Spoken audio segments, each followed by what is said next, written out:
প্রিয় ছাত্রছাত্রীরা, আমি সোমা চক্রবর্তী। আমি চলে আসলাম আজকে আর একটি নতুন ভিডিও নিয়ে। আজকে আমি পড়াবো চতুর্থ শ্রেণীর। দেখো, আজকে প্রথম পর্যায়ক্রমিক মূল্যায়নের একটি নমুনাপত্র তোমাদের সাথে আলোচনা করব। আজকে আমি পড়াচ্ছি প্রথম পর্যায়ক্রমিক মূল্যায়ন 2026 শ্রেণী চতুর্থর বিষয় বাংলার একটি নমুনাপত্র। দেখো কিভাবে প্রশ্ন আসবে এবার পরীক্ষায় তোমাদের, সেটা আমি তোমাদের দেখিয়ে দিচ্ছি। চতুর্থ শ্রেণীর প্রথম পর্যায়ক্রমিক মূল্যায়নের একটি নমুনাপত্র আজকে আলোচনা করব আমরা। প্রথমটা হচ্ছে, দেখো, শূন্যস্থান পূরণ করো, সঠিক শব্দ বসাও। তার জন্য তোমাদের প্রত্যেকটা কবিতা আর গল্প ভালো করে পড়তে হবে। এবার কিন্তু তোমাদের বিচিত্র স্বাদ পর্যন্ত হয়তো থাকতে পারে। দেখো, প্রথমে আছে শূন্যস্থানে সঠিক শব্দ বসাও। দেখো, ইঙ্গিতে তার শিখায় সাগরে, এই ইঙ্গিতেটা পাকপূরণ দিয়ে দেবে, তার শিখায় সাগরেই হবে। অকারণে বারে বারে হেসেই বা কেউ খুন, অকারণে ড্যাশ হেসেই বা কেউ খুন বারে বারে হবে। ড্যাশ একটি গর্ত পেয়ে তার ভিতর ঢুকে রইল, ছাগলছানা একটি গর্ত দেখতে পেয়ে তার ভিতর ঢুকে রইল। ছোটোবেলা থেকেই দাদা ড্যাশ লিখতে আরম্ভ করেছিল, কবিতা। ড্যাশ ওর আঙ্গুলগুলো সব দোলা পাকিয়ে গিয়েছিল। পোলিওতে অর্থ লেখো। আরম্ভ কী হবে? শুরু, সাফ, পরিষ্কার, বিপরীত, ইচ্ছে, অনিচ্ছে, তাড়াতাড়ি, দেরি। নিচের প্রশ্নগুলোর উত্তর দাও। লোকজন শব্দটির বিশ্লেষণ, বর্ণ বিশ্লেষণ করে দেখো। দেখো, লোকজন কী হবে? ল যুক্ত ও যুক্ত ক যুক্ত অ, বর্গের জ যুক্ত অ, দন্তের ন। লোকজন। বিচিত্র স্বাদ কবিতাটি কার লেখা? কবিগুরুর, বিশ্বকবি বা কবিগুরু রবীন্দ্রনাথ ঠাকুরের লেখা। এইভাবে করে লিখতে হবে প্রত্যেকটা প্রশ্ন তোমাদের। দু চাকার দুনিয়া গদ্যে কোথা থেকে যাত্রা শুরু হয়েছিল? দেখো, কোথা থেকে? কলকাতা টাউন হল থেকে। দেখতে পাচ্ছ লেখা আছে, কলকাতা টাউন হল থেকে যাত্রা শুরু হয়েছিল। তারপরে প্রমোদ রঞ্জন রায়ের লেখা কোন গদ্য তোমার পাঠ্য বইতে পড়েছো? বনের খবর। প্রত্যেকটা প্রশ্ন দেখো ঘুরিয়ে ফিরিয়ে করা আছে, ব্যাকরণ থেকেও আসবে। স্বরধ্বনি কাকে বলে? উদাহরণ দাও। যে ধ্বনি উচ্চারণের সময় শ্বাসবায়ু মুখবিবরে কোনো বাধা সৃষ্টি করে না বা বাধা পায় না, তাকে স্বরধ্বনি বলে। যেমন অ, আয় জফলা আকার এ বা এ, এগুলো হচ্ছে স্বরধ্বনি। তারপরে দেখো নিচের প্রশ্নগুলো উত্তর দাও, যে কোনো দুটি। মালগাড়ি কবিতায় কবি কার কাছ থেকে কী বর চেয়ে নেবেন? গুছিয়ে লেখো। মালগাড়ি কবিতায় কবি আশা করেছেন যে তিনি পরীদের কাছ থেকে তিনি মালগাড়ি হওয়ার বর চেয়ে নেবেন।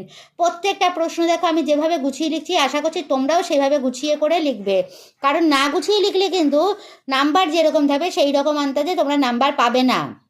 সেই জন্য তোমরা প্রত্যেকটা গল্প, কবিতা লাইন বাই লাইন শুধু রিডিং ভালো করে পড়তে শেখো, তাইলেই তোমরা প্রশ্ন নিজেরা গুছিয়ে লিখতে পারবে। রাগ বানানো খেলা কিভাবে খেলতে হতো? এটা কিন্তু ছেলেবেলার দিনগুলি গল্পটা পড়লেই পাওয়া যাবে। রাগ বানানো খেলায় অপছন্দের কোনো ব্যক্তিকে কল্পনায় হাস্যকর কোনো অবস্থায় দাঁড় করিয়ে তার ক্রিয়াকলাপ বর্ণনা করা হতো। অর্থাৎ অপছন্দের কোনো ব্যক্তিকে কল্পনায় হাস্যকর কোনো অবস্থায় দাঁড় করিয়ে তার ক্রিয়াকলাপ মানে কার্যকলাপ বর্ণনা করা হতো। তার অনেক বোকামির ঘটনা কল্পনা করে লেখিকা ও তার ভাই বোনেরা হেসে কুটুপুত্রি হতো। এটাই খেলাটার নিয়ম। রাগ বানানো খেলা একটা খেলা, এটা তোমরা ছেলেবেলার দিনগুলির গল্পটা ভালো করে পড়ো, তাহলে পুরোটাই দেবে নিজেরা বুঝতে পারবে। বনভোজন কবিতায় কারা কারা কীভাবে বনভোজনের আয়োজন করেছে লেখো। বনভোজন কবিতায় দুপুরবেলা না ঘুমিয়ে নুরু, পুষি, আয়েশা, সফি এই চারটি মেয়ে আমবাগানে এসে সকলে মিলে বনভোজনের আয়োজন করেছে। এবার কিভাবে আয়োজন করেছে না, বনভোজনের জন্য দেখো, বনভোজনের জন্য চৈত্র মাসের মেলা থেকে খুঁড়ি কিনে এনেছে, কাদা দিয়ে পিঠে বানানো হয়েছে। আরও বনভোজনটা পড়লে সব জানতে পারবে যে কীভাবে তারা বনভোজনের আয়োজন করেছে। 2 নম্বর আছে বলে 2টো পয়েন্ট লিখে দিলাম। তারপরে দেখো একটা থাকবে যে তোমাদের বিদ্যালয়ে বসন্ত উৎসব কেমনভাবে পালিত হয় সেই বিষয়ে 4-5টি বাক্যে লেখো। এটা দেখো আছে। আবার অনেক সময় তোমাদের বিদ্যালয় সম্বন্ধে আসতে পারে, তোমাদের বিদ্যালয়ের বার্ষিক ক্রীড়া প্রতিযোগিতা কীভাবে পালিত হয় সেটা লেখো। এগুলো আমি একটা করে দিলাম, তোমরা এবার বিভিন্ন টাইপ করে নিজেরা বাড়িতে প্র্যাকটিস করো। আমাদের 6টি ঋতুর মধ্যে বসন্ত একটি ঋতু এবং শেষ ঋতু। বসন্ত হচ্ছে উৎসবের ঋতু, রঙের ঋতু। এখানে 4-5টি আছে, আমি অনেকগুলো করে দিয়েছি, তোমাদের যেটা পছন্দ হবে সেটাই তোমরা নিয়ে এটা লিখবে। আমাদের বিদ্যালয়ে বসন্ত উৎসব খুব আড়ম্বরে পালিত করি। আমরা খুব পালিত হয় আমাদের মানে বিদ্যালয়ে, আমরা খুব, এটা কী হবে বলো তো, এটা এখানে পালিত হয় লিখতে হবে, করিটা হবে না, পালিত হয়। যেহেতু তুমি বলছো সেজন্য এটা হবে হয়, খুব পালিত হয়। তারপরে কি লিখতে হবে? এই দিন আমরা বিদ্যালয়ে হলুদ ও লাল রঙের পোশাক পরে যাই। এই দিন আমরা কী হবে? হলুদ ও লাল রঙের মানে রঙিন পোশাক পরি, অর্থাৎ বসন্ত রঙের ঋতু, তাই রঙিন পোশাক। এই দিন সকল বন্ধুরা আবির নিয়ে বসন্ত উৎসব পালন করি। তারপরে এই দিন সবাই আমরা কিভাবে পালন করি সেটা লিখলাম।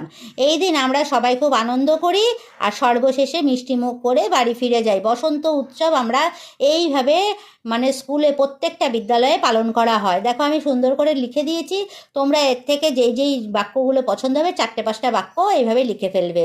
তাহলে হয়ে গেল প্রথম পর্যায়ক্রমিক মূল্যায়ন চতুর্থ শ্রেণীর। দেখো আজকে একটা মানে আলোচনা করলাম, একটা টপিক, একটা সেট 1 নিয়ে আলোচনা করলাম।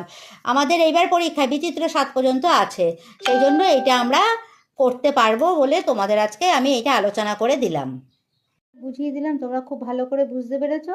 তোমরা এবার খাতা বের করে সাজেশনটা টুকে নাও আর পুরোটা তোমরা লিখে ফেলো পরীক্ষার সময়, আর যাতে কোনো সমস্যা না হয়। যদি আমার পড়ানোটা ভালো লেগে থাকে তাহলে লাইক শেয়ার কমেন্ট আবশ্যক, সাবস্ক্রাইব প্লিজ।